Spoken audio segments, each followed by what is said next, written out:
13과 하나님 새 생명을 주시다 14가 이것도 다 유명한 얘기만 써있는 것 같아요. 다 유명한 얘기. 그 에스겔 선지자의 환상이죠. 마른 뼈들을 보여주시고 그 뼈들이 살아나는 좀 극적인 장면을 많이 아무래도 얘기를 할 수밖에 없는데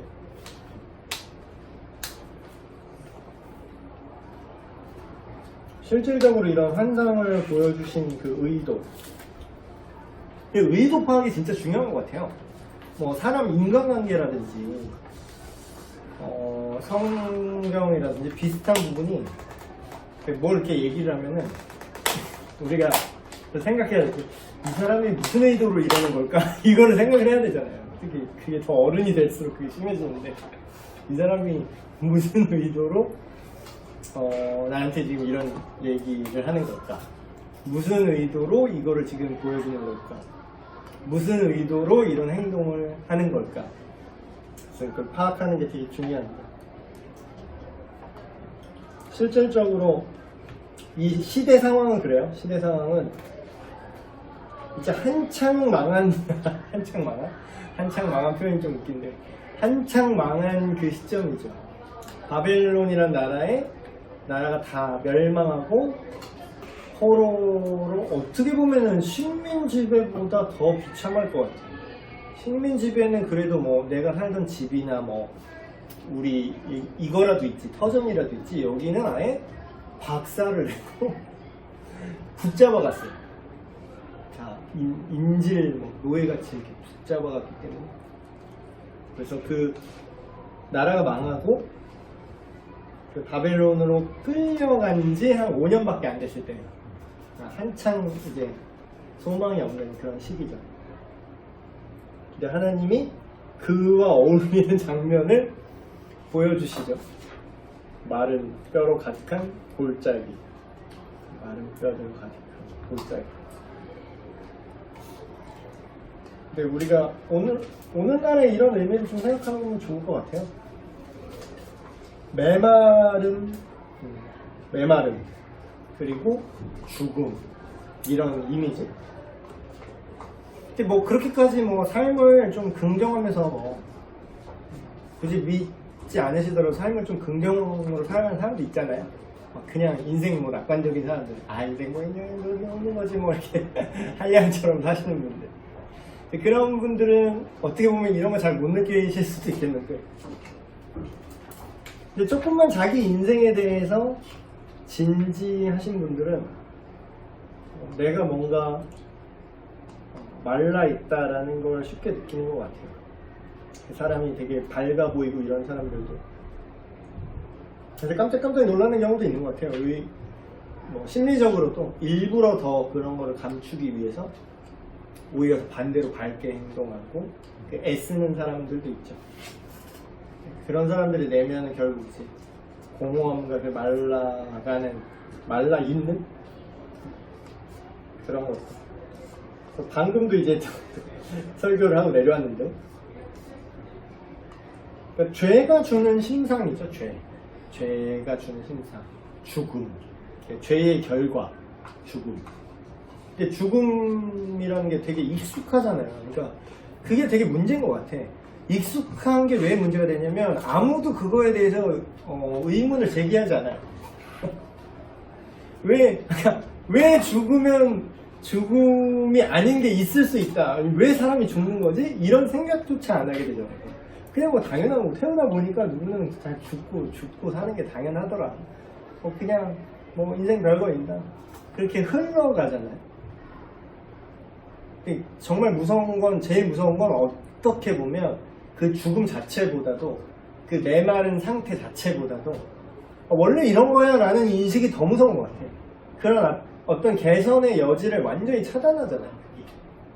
그래서 절망이라는 표현도 비슷한 것 같아요. 그냥 이렇게 사는 거지. 그냥 이렇게 사는 거지. 그래서 그 멕시코도 갔다 왔지만 그 멕시코에서 그러니까 복음이 들어간 지역은 다 비슷한 것 같아요. 처음에 우리나라도 좀 비슷한 점이 있더라고요. 우리나라랑 비슷한 점. 옛날에 막 다 농경사회였고 우리나라도. 근데 뭐 배워야 된다 뭐 이런데 그런 인식 자체가 없어요. 그냥 아니 뭐 학교를 왜 가냐 이거야. 뭘 배운다는 게 무슨 의미인지 모르고, 그리고 어떤 그런 문제의식 자체가 없어요. 그냥 이렇게 살다가 뭐 죽는 거지. 그냥 뭐 옥수수 농사나 해라. 심지어는 이제 교회에서 이제 후원을 받아가지고 이 아이를, 그러니까 그 나라의 미래를 만들어주려면 교육을 시키고 돈을 퍼주는 거, 우물을 만들어주는 것보다, 집 지어주는 것보다 그 땅의 아이들을 교육시켜서 그리고 복음을 가르쳐서 그런 지적 수준, 단순히 지적 수준이라기보다는 삶을 바라보는 그 프레임, 인생이 원래 어떨 수 있는데 지금 우리가 어떤 상황이나 걔를 뜨이게 하는 거지. 걔한테 그런 어떤 공부를 가르쳐서 자, 지금 전체 세계는 이런데 지금 우리나라는, 너의 나라는 이런 상태야. 그리고 이 전 세계의 사람들은 이런 죄의 문제로 인해 고통받고 있는데 복음이신 예수님은 너를 이렇게 만들 수 있어. 그 사람을 심는 거죠. 우리 강태국 박사님이 얘기하셨던 그 표현처럼 사람을 심는 거예요. 근데 사람을 심는데 사람에다가 복음까지 같이 심는 거지. 그러니까 소망이 피어나는 거예요. 그러니까 원래 그랬어. 근데 그거를 모르는 사람들은 말라 있는 게 너무 당연한 거지. 막 그냥 뼈다귀 굴러다니는 게 당연한 거예요. 그냥 원래 이랬거든. 내가 태어나 보니까 원래 이랬고, 태어나 보니까 그냥 뼈다귀가 있었고, 그냥 이게 너무 자연스러운 거야.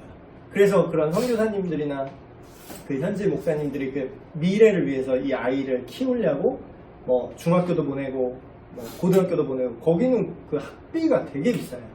그 나라 물가에 비해서. 그래서 어떻게 보면 그 정치자들이 이제 우민화 정책이라고 하죠. 그 학용품이 엄청 비쌉니다. 그 의도적인 것 같아. 먹을 거는 싸요. 근데 먹을 거가 비싸면 폭동이 일어나니까 먹을 거는 싸게 이렇게 해주는데 공부를 못하게 하는 것 같아. 그래서 책이랑 뭐 학용품 종류가 비쌉니다. 그리고 학비가 비싸요. 그렇다는 건, 그러니까 그들은 그냥 거기 있는 거야. 아, 뭐 공부해서 뭐야, 비싼데 그냥 옥수수 농사 짓는 거지. 그래도 뭐 결혼하고 실장하고 일하고 먹고 사는데 지장 없거든. 근데 이제 그 다음에 없는 거야. 그러니까 그 위정자들이 그거를 우민화 정책을 통해서, 그러니까 자기들이 이제 부패에도 계속 먹고 살 수 있는 거죠. 자기네가 그냥 이제 어떤 의미에서 노예처럼 이렇게 밑바닥을 깔아놓게 한 다음에 자기는 이제 부패하면서 이제 먹고 사는 거죠.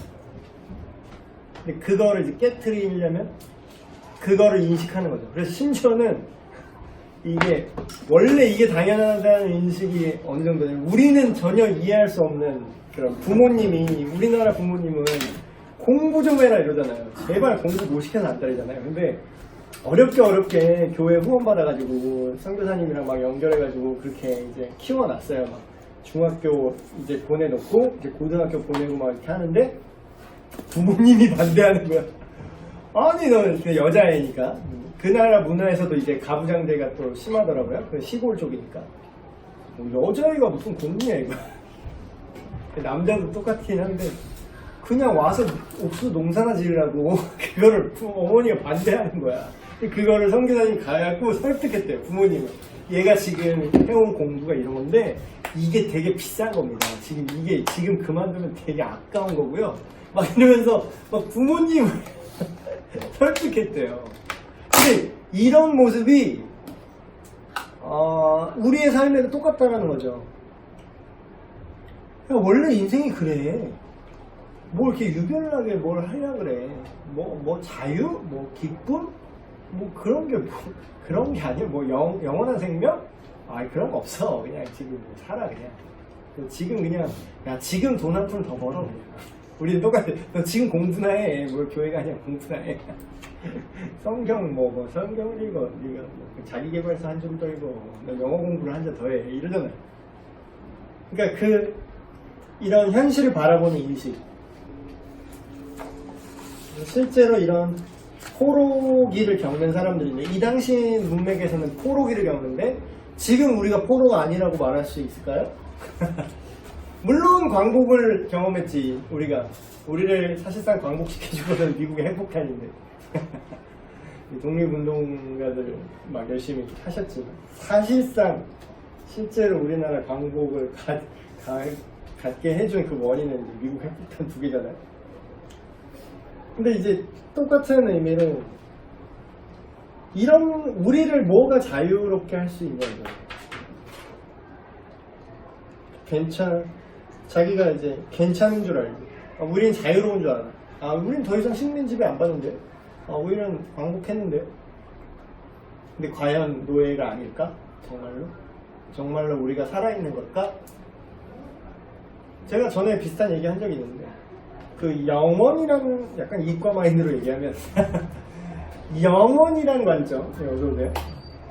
무한대의 수가 있다고 했을 때 그게 1이든 100이든 10이든 무한으로 수렴한다고 했을 때 그건 사실상 없는 거나 마찬가지 아닌가요? 아니, 영원이란 시간 속에 그게 100년이든 1000년이든 10년이든 똑같이 사실상 거의 없는 거나 마찬가지예요.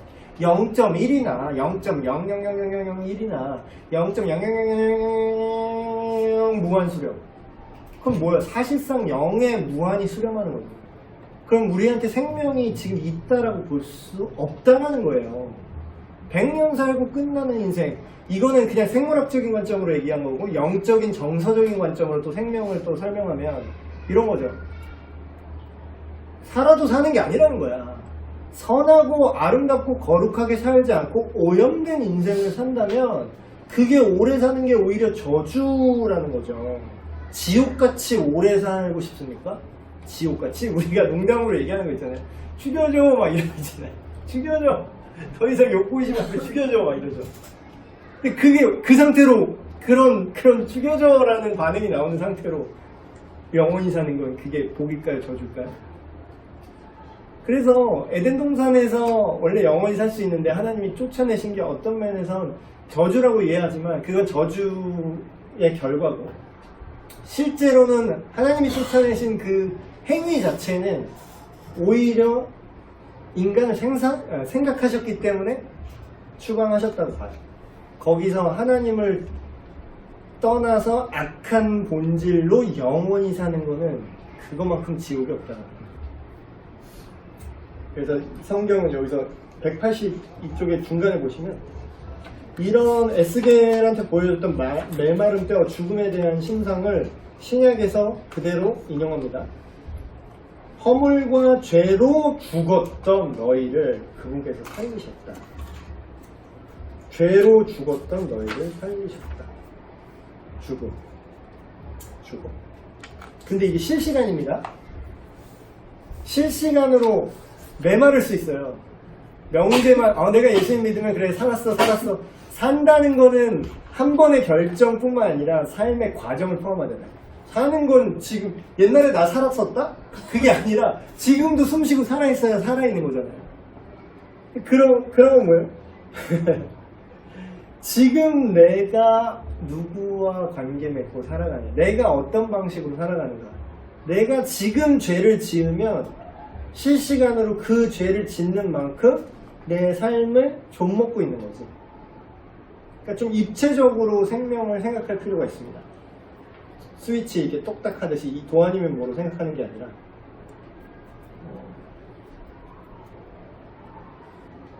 이 뼈들이 살겠느냐? 라는 유명한 질문에 에스겔이 아주 지혜롭게 답변을 했죠. 오직 하나님께서 아십니다. 어떻게 될지. 여기서 두 번째 2번으로 오면은, 그래서 우리가 잘 알고 있는 내용처럼 하나님께서 에스겔에게 내 말을 대신 전해라, 내 말을 대언하라, 이런 표현을 해요. 이게 사실 예언이지. 이게 원래 예언의 엄밀한 의미인데, 하나님 말씀을 대신 전하라 그래요. 네, 어서오세요. 여러분들이 갔다 오셨네.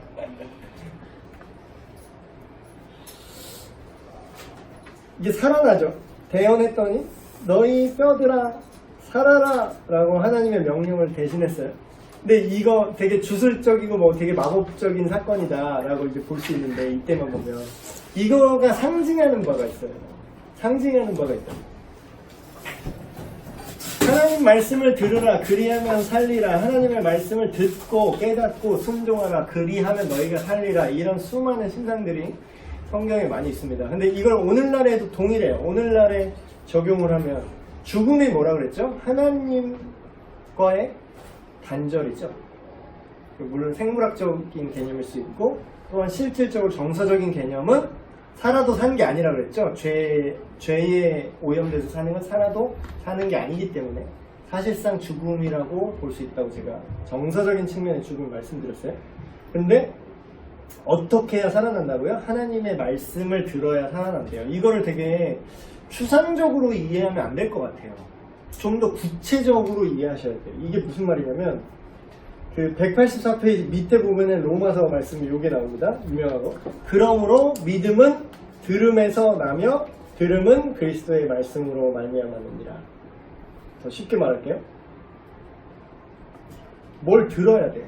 니네들이 어떤 메시지가 너에게 들려져야 돼. 근데 그 메시지가 뭐냐? 하나님의 말씀이야. 근데 그 하나님의 말씀이 뭐냐 이거야. 맨날 우리한테 하나님 말씀대로 순종해야 돼. 그러니까 그 하나님 말씀이 뭔데? 계속 얘기하는 거거든요. 하나님 말씀대로 살아야 된다. 그 명제가 맞다고 할지라도 하나님의 말씀이 뭔지 알아야 뭐 순종을 하든 말든 할 거 아니에요. 근데 여기서 좁은 의미의 하나님의 말씀을 들으면 살아나는 하나님의 말씀이 뭘까요? 계속 유추해봐야 돼. 이게 귀납적 접근을 하셔야 돼. 답만 딱 듣고 땡 치면 안 돼요. 자, 그럼 유추해봅시다. 하나님의 말씀을 들으면 살아난대요. 그럼 우리의 죽음이 뭐라 그랬죠? 죽음의 개념이 뭐라 그랬죠? 하나님과의 단절이죠. 그럼 이 단절이 곧 죄의 개념인데, 죄의 근원인데, 이 죄 문제를 해결하기 위해서 하나님이 어떤 일을 하셨죠? 세 가지 조건 같다. 예! 죄값을 대신 지불하시고 하나님의 공의와 동시에 하나님의 사랑을 만족시켰어요. 그래서 그 예수 그리스도를 믿으면 뭐라 그러죠? 믿으면 너희가 구원받을 것이다. 다른 말로 할까요? 너희가 살 거야. 예수를 믿어야 너희가 살 거야. 정말 하나님 말씀대로 살아야 돼요. 이거는 너무 어떤 면에서는 되게 무책임한 말이에요. 더 좁혀서 얘기할 수 있어요. 구체적으로. 그럼 뭐 결국은 압축하면 뭐냐면 복음이에요. 복음을 대신 하나님의 복음을 대신 선포하셔야 된다. 대신 전달해야 된다. 하나님의 말씀을 대언하면 너희들이 살 것이다. 정확히 뭔데? 믿는 자에게 우리는 하나님을 떠난 죄인이고 본질상 우리는 죽을 수밖에 없고 생물학적으로 100년 남짓하면 영원히 죽고 그냥 형벌을 받을 수밖에 없는 존재고 정서적으로도 윤리적으로도 사실상 죽어있는 타락에 오염돼 사실상 죽어있는 우리를 살리려면 그 죄를 이기시고 죄를 안 짓고 살아갈 수 있는 힘을 우리에게 주시는 그 기쁜 소식이 그 하나님이 하신 예수 그리스도 통해 이루신 그 놀라운 구원의 일이 우리한테 들려져야 된다고. 뭘 알아야 믿지. 제가 최근에 읽고 있는 책 중에 제목이 이거예요. 믿으라고 뭘. 그거 되게 짧거든요. 한번 읽어보세요. 또 책 장사 또 하는데 책 쓰고 믿으라고 뭘 이런 책 있어요. 양승원 목사님. 이분도 그 오카노 목사님한테 배우신 분이더라고요. 제자 훈련 그쪽에서 사랑교회에서 일하셨나? 그건 잘 모르겠는데 어쨌든 오카노 목사님 그 제자 훈련 관련해서 좀 일을 하셨고 역시 근데 달라. 복음을 제대로 꿰뚫는 거를 경험하고 배운 사람들은 달라. 그 책 보니까 완전 내 스타일이야. 믿으라고 뭘? 그러니까 희미한 거는 안 하겠다라는 거니까요. 제가 항상 얘기하잖아요. 언제 한번 밥 먹자라는 건 당분간 얼굴 보지 말자라는 뜻이야. 정반대 의미잖아. 하나님 말씀대로 그냥 사셔야 된다는 건 사실상 살기 싫다는 뜻이야. 구체적이지 않다라는 거야. 구체적이지 않다. 그쵸? 그래서 정확한 그 듣는 자들은 살아나리라 했던 그 말씀에 우리 현대적인 신약 이후에 지금 완성된 성경으로서 이 에스겔 선지자에게 얘기하신 하나님의 대언하는 말씀이 뭐냐 이거예요. 결국은 믿는 자를 다시 살게 하는 죄로부터 자유롭게 하는, 오늘 설교에서도 얘기했지만 죄를 마음껏 지어도 괜찮고 자유를 누릴 수 있는 그런 자유 말고 죄로부터 자유로울 수 있는 자유, 그 말씀을 들어야 된다는 거예요. 그 말씀, 그 기쁜 소식, 복음을 대언하라는 거예요. 복음의 메시지. 그걸 들으면 어떻게 돼요? 산다라는 게 그런 거예요. 그래서 심지어 이 맥락이 있어. 로마서. 그런데 그들이 믿지 아니하는 일을 어찌 부르리요? 듣지도 못한 일을 어찌 믿으리요? 전파한 자가 없이 어찌 들으리요? 보내심을 받지 아니하였으면 어찌 전파하리요? 기록된 바 아름답도다 좋은 소식, 복음이에요. 복음. 좋은 소식을 전하는 자들의 발이여 한 것 같다. 쉽게 얘기하면 이거죠. 누군가 복음을 받아서 그걸 내가 먼저 믿어야겠죠. 그 내가 믿은 그 복음, 나를 먼저 자유롭게 했던 그 복음, 나에게 참된 기쁨을 먼저 맛보게 했던 그 복음을 내가 전파하라는 거야. 하나님이 너 말하라 이거야. 너 애쓰게나 네가 내 메시지를 말해라. 일하시는 방식이 아주 일관적이시죠. 복음을 전파하도록 보내심을 받았어요. 내가 먼저 하나님이. 그 다음에 내가 보내심을 받은 자들이 그 복음을 말을 합니다. 대언을 합니다. 대언을 해야 들을 거 아니야. 아니 말해줘야 믿을 거 아니야. 믿으라고 그러는데 뭘? 아니 뭘? 몰라 그냥 교회 와. 교회 가기 싫은 사람은 어떻게 할 거야? 아무나 그냥 교회 오면 다 돼. 뭘 되긴 뭐가 돼. 교회 요새 막 욕먹잖아요. 교회 가기 싫어하도록 사람들이 또 침소봉대 하잖아. 잘못한 거 있으면 막 홍보하잖아, 크게. 목사님 스케줄들 막 크게 틀리잖아. 뭐 5만 목사가 다 성폭행범인 거 마냥. 물론 그런 일이 없다라는 얘기는, 저도 그런 일이 일어나면 그 목회자를 징계하고 처벌해야 되는 거 완전히 동의하죠. 그게 하나님의 공의고. 일단 목자 면직부터 해야 되고, 그분 일단 사역을 하시면 안 되고. 그러니까 그분을 내가 실드치자는 게 아니라 필요 이상으로 침성봉대해서 다른 종교의 비리가 훨씬 많아요. 괜히 또 이거 일단 욕한다고 뭐라 하니까 내가 아는 것만 지금 몇 개인데, 그런 거는 다 언론이 말을 안 하더라. 그런 거는 다 신기하게 나는 그런 거 볼 때마다 예수님이 그 빌라도와 헤롯과 서로 앙숙이더니 그날의 친구가 되어서, 난 그게 생각나. 이슬람이랑 불교랑 다른 종교나 그 이단들이요 서로 싸우는데 기독교 까는 데는 하나가 돼요. 진짜 신기해. 기독교 깔 때는 아주 같이 힘있게 깝니다. 손을 잡고. 그래서 사람들이 교회 오고 싶을 것 같아요 지금? 그런 침소봉대하면서 교회 욕하는 미디어가 자칭 기독교 자정 언론이라고 하는데, 내가 볼 땐 그 목적보다 더 다른 게 더 크신 것 같아요. 엄청 후드려 까고 있는데 교회에 데리고 올 수 있을 것 같아요? 앞으로 쉬워질 것 같아요? 복음 그럼 어떻게 되죠? 여기 이래요? 그 선지자에게 데려다 줘라. 저 마른 뼈를 들고 성전으로 가서 나를 예배해라 그랬어요? 뭐라 그러죠? 좀 분명하게 우리가 좀 생각했으면 좋겠어. 애매하게 그냥 습관처럼 교회에 나오지 말고 본질을 좀 가까이 했으면 좋겠어. 교회에 꽂아 놓은 보리자루 됐다 놓으라 그랬어요? 대언하라 그랬어요. 대언이 먼저입니다. 그렇다고 교회에 데리고 오지 말란 뜻이 아니라 데리고 오시면 좋죠. 근데 대언을 안 하고 데리고만 오면 어떻게든 해결되겠지라는 게 사실 지금 교회가 재생산하지 못하는 원인 중에 하나일 수 있다는 거죠. 그게 절대적이다라는 게 아니라, 교회에 일주일에 몇 번 옵니까? 아주 그냥 옥하는 목사님 할아버지가 계시더라도 찰스 스펄전 할아버지가 앉아 계시더라도 그분 앞에 데려다 놓으면은 다 구원받아요? 그분이 다니엘 크레이그 세기의 변진가 C.S. 루이스 앞에 앉혀놓으면, 데려다만 놓으면 그 사람이 다 구원받는 보장이 있다면 차라리 속편할 것 같아. 그냥 다 일로 와 데리고 오기만 할 것 같아.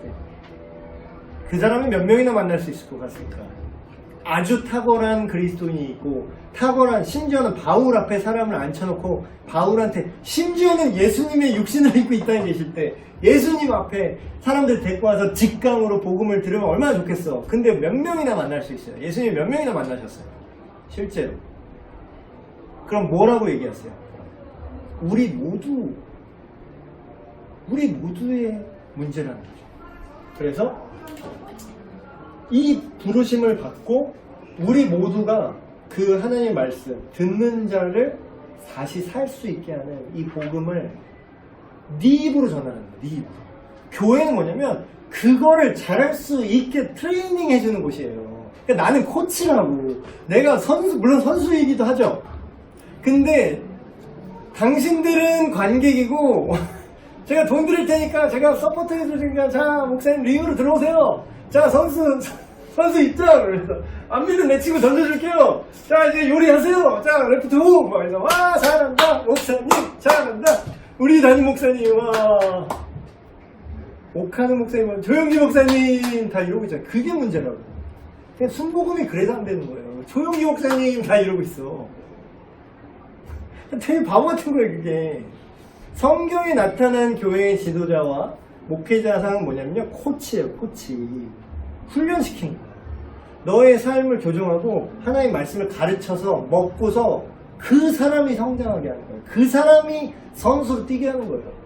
그 사람의 가족과 그 사람이 만나는 사람들. 제가 죽었다 깨도 못 만날 사람이 생겼다니까요. 제가 목사 타이틀을 다는 순간 이미 저는 저 종교인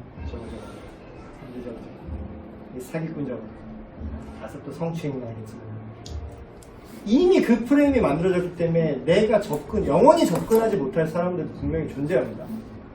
근데 세상에 사람이 얼마나 많아요. 그들 다 어떻게 구원할 거야?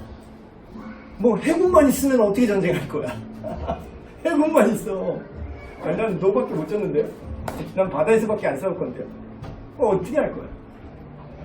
각 사람을 부르셨고, 그러니까 그 진리도 이 안에 들어있는 거죠. 에스겔에게 맡기신 메신저가 된다라는 거. 어떤 한 선지자, 이건 구약 본문이라서 어떤 한 선지자만 부르셔서 얘기하지만 신약 시대에 특히 종교개혁의 정신은 모두가 왕같은 제사장이요 하나님의 자녀고 모두가 제사장이라는 거예요. 모두가 하나님과 인간 사이에 다리를 놓을 수 있는 제사장의 역할을 할 수 있고 해야 된다는 거죠. 그럴 때 그 대박 날 겁니다. 진짜 제가 혼자 무쌍 찍는 것보다 대도 안 되는 거고, 여러분들 예를 들어 가장들을 잘 말씀으로 매겨가지고 이런 실질적인 트레이닝을 하는 거예요. 이런 질문도 하는 거. 그 책에 나와 있는 여러 가지 실질적인 질문들. 도대체 뭘 믿으라고요? 왜 하나님이 선하다면서 왜 죄악을 왜 냅두냐고요? 막 이런 여러 가지 실질적인 질문들이 있어요. 그런 것들에 대해서 여러분이 답을 얻고 여러분 안에서 복음의 그 귀한 것과 그 복음의 입체적인 그 이해, 그게 여러분한테 잘하잖아요? 그럼 여러분이 선수가 된 거예요. 여러분이. 우리 같이 동력을 해야지. 우쭈쭈 헌금 드릴게요. 자 사랑해 드릴게요. 자 이래라 핫산. 왜 우리가 사례비 드리잖아요. 왜 당신 할 일을 우리한테 시켜요? 이런 논리야. 진짜 이런 논리를 갖고 있는 분들이 있습니다. 근데 하나님이 그 믿는 자들에게 뭘 요구하는지를 이해를 못하는 분이죠. 마지막 세 번째. 결국은 이 회복이 이루어질 거예요. 우리가 복음을 올바로 전한다면. 그러니까 우리가 원인과 결과를 정확하게 이해해야 우리가 원하는 결과가 이루어질 수 있도록 우리가 그 일을 똑바로 할 수가 있어요. 복음을 포인트는 분명한 복음, 빼거나 더하지 않은 분명한 온전한 복음을 오늘날의 언어로 그 사람이 이해할 수 있는 사회적 맥락과 그런 친근함으로 그거를 전하잖아요. 그럼 어떤 일이 벌어지냐? 이 하나님의 생명이 돌아오기 시작해요. 여기 186페이지 중간에 에스겔 37장 14절이죠. 내가 또 내 영을, 하나님의 영이죠.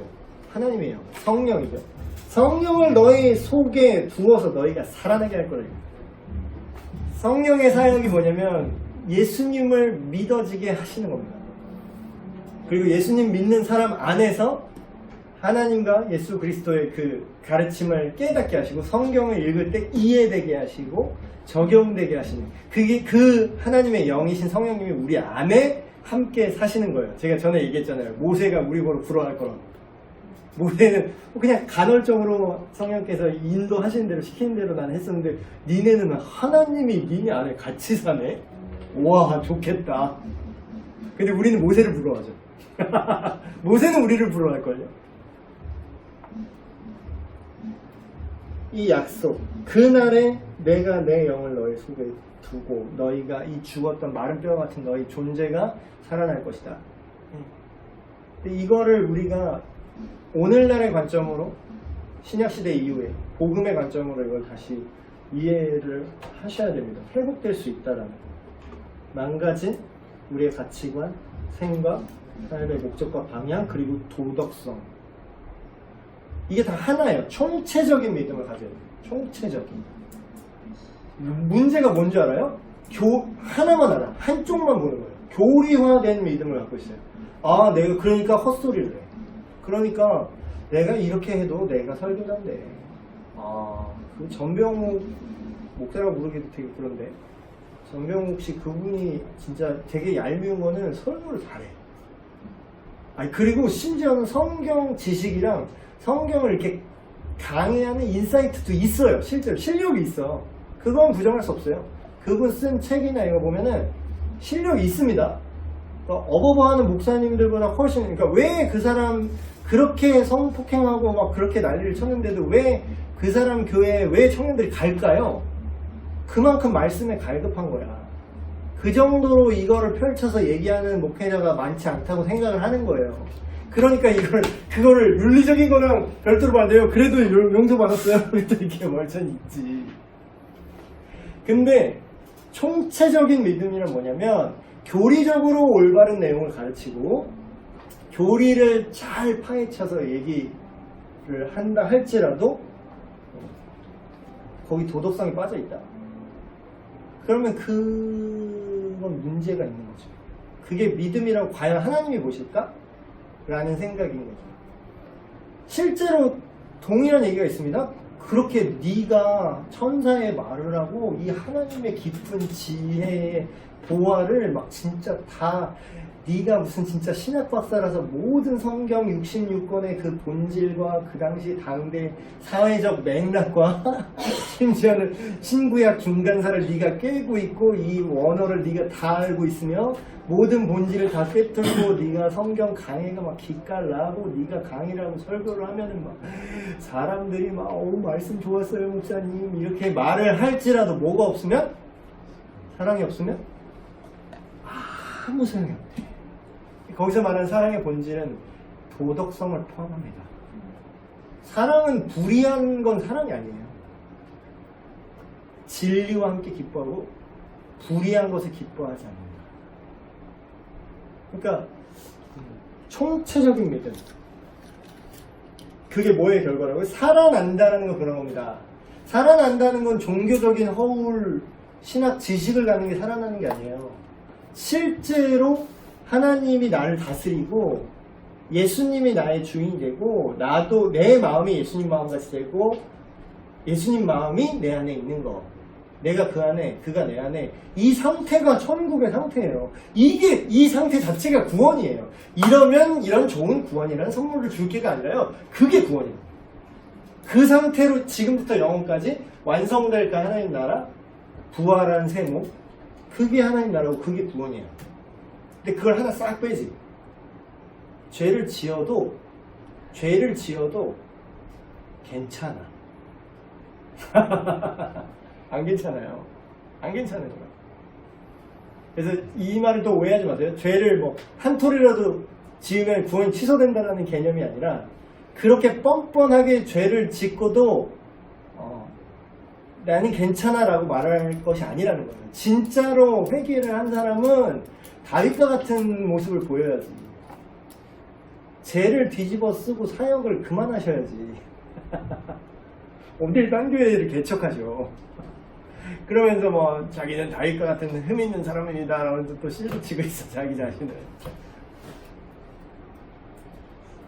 욕먹는 것 때문에 또 이런 얘기 했는데.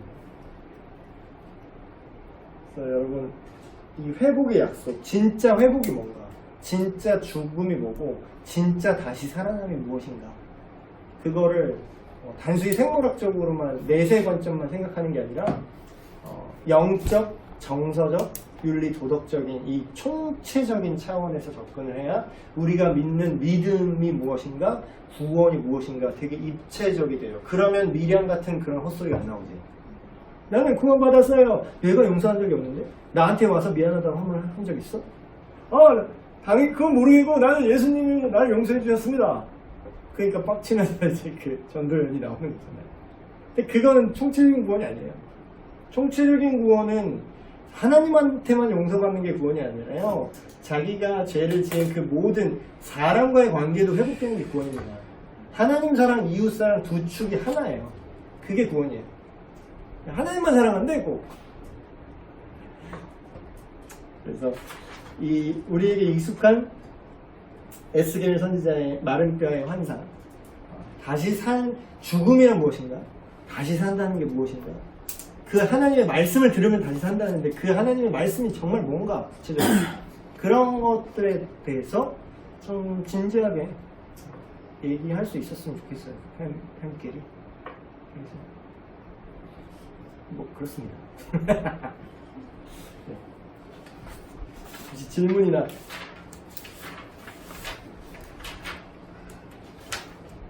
질문하면 역적되는 한국 문화인가요? 네, 일단 이렇게 기도하고 마칠게요. 하나님 아버지, 오늘 또 이 책 어느덧 마지막 과를 함께 나누었습니다. 그 옛날에 에스겔 선지자를 부르셔서 마른 뼈의 환상을 보여주시고 이 뼈들이 살겠느냐 물어보셨던 그 하나님, 오늘날 우리가 믿는 그 동일한 하나님께서 우리에게도 동일하게 물으시는 그 음성을 듣길 원합니다. 이 하나님을 알지 못하여 죄로 인해서 썩어지고 다 죽어져 있는 이 사람들이 과연 살 수 있겠느냐 물으신다면, 네, 주님의 약속대로 주 예수 그리스도를 믿으라. 그리하면 너와 너의 집이 구원을 받을 것이다. 다시 영원한 하나님과 연결되어 영원한 생명을 얻을 것이라는 그 하나님의 약속, 그 하나님의 복음, 구원의 말씀을 우리가 대언하게 하여 주시옵소서. 그래서 우리의 그 복음의 메시지를 듣는 사람마다 다시 그 속에 하나님의 생명, 하나님의 영이 살게 하셔서 이제부터 영원까지 거듭난 새 생명으로 살아가는 우리 모두가 되게 하여 주시옵소서. 우리 주 예수 그리스도의 이름으로 기도합니다. 아멘. 네, 마쳤습니다. 수고하셨습니다.